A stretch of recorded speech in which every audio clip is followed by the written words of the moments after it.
आता आपल्याला एकच सांगायचं, आतापर्यंत माझं वय 71 वर्ष, आमच्या गावामध्ये एकही सप्ताह नव्हता. 1980 साली आम्ही हरिनाम सप्ताह चालू केला. याच्यापूर्वी आमच्याकडे तमाशे व्हायचे. एका रात्रीमध्ये आमचं 1 लाख रुपयाचे नुकसान व्हायचे. आधी आम्हाला पोलीस स्टेशन बघावं लागायचं.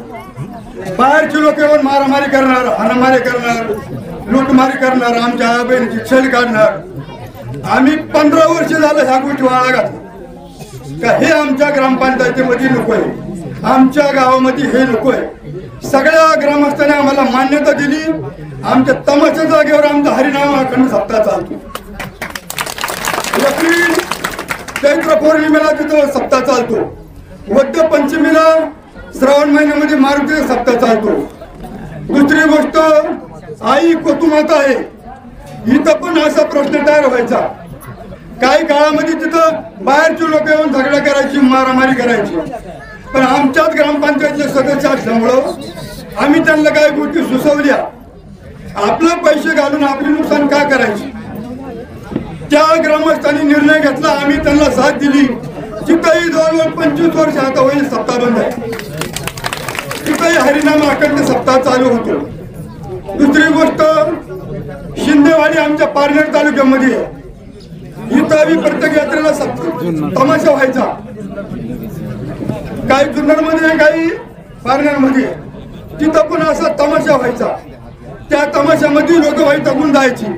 काही ग्रामस्थांना त्यावेळेला अज्ञान होतं, माहिती नव्हतं, काही करमणूक नाही म्हणून हे कार्यक्रम उभे करायचे.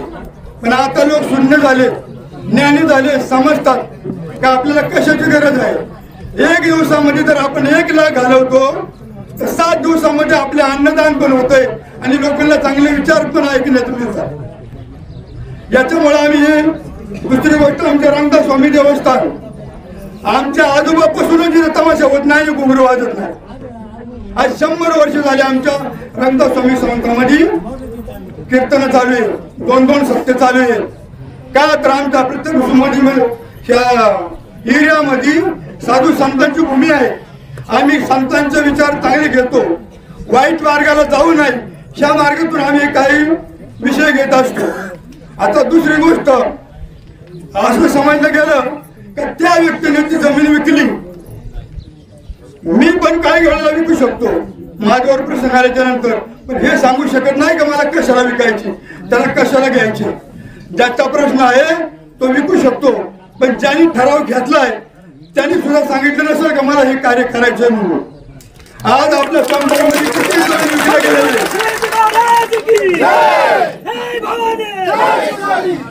जमीन विकणाऱ्या मालकाची चुकी नाही, त्याचा प्रसंग आला त्यामुळे त्याने विकली. पण त्याच्यामध्ये घेणाऱ्याने विचार करायला पाहिजे.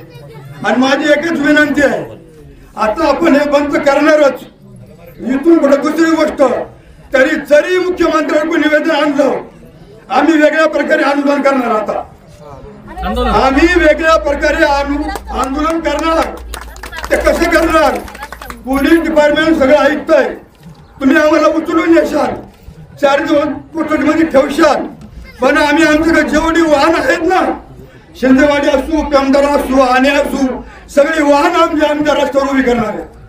ट्रॅक्टर असू, मोटरसायकल असू, आणि या पद्धतीमध्ये आम्ही आंदोलन करणार आहे. एवढं बोलतो. हे कलाकेंद्र आपल्याला कुणाला पाहिजे, कुणाला पाहिजे, कला केंद्र